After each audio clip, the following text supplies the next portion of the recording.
अगर आप भीतर की ओर मुड़ते हैं तो आपके भीतर एक ऐसी जगह है जहां आपको हर चीज का समाधान मिलेगा। तो ये जगह क्या है? सबसे पहले तो भीतर मुड़ना क्या है? भीतर मुड़ना चीर फाड़ करना नहीं है। अपने लिवर, किडनी या तिल्ली को देखने के बारे में नहीं है। भीतर मुड़ना विचार करना भी नहीं है। भीतर मुड़ना मानसिक विश्लेषण करना नहीं है। जिसे आप मेरा शरीर और मेरा मन कहते हैं, ये भोजन और बाहरी छापों का संग्रह है।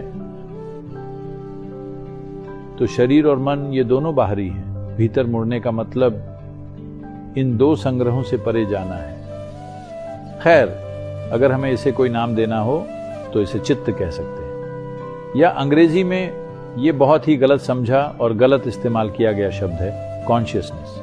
अगर आप इस स्थान को छूते हैं, ये वो जगह है जो बुद्धिमत्ता है, जहां कोई स्मृति नहीं है। जब मैं कहता हूं बुद्धिमत्ता है लेकिन स्मृतियां नहीं है, तो इसका मतलब है कि वहां अतीत का कोई बोझ नहीं है, कोई डेटा नहीं है, बल्कि विशुद्ध बुद्धिमत्ता है जो सृष्टि का स्रोत है।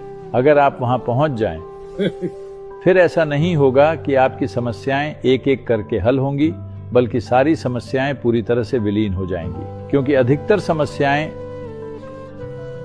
या तो शारीरिक स्तर पर या मानसिक स्तर पर या फिर सामाजिक स्तर पर पैदा होती हैं। ये सारी चीजें विलीन हो जाएंगी और फिर इस संसार को संभालना, स्वयं को एक व्यक्ति के रूप में संभालना एक खेल बन जाएगा।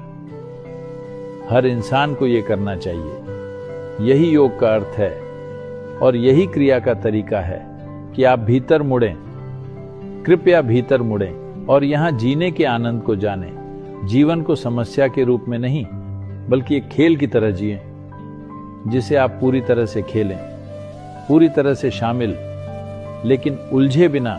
यही जीने का तरीका है। नमस्कार।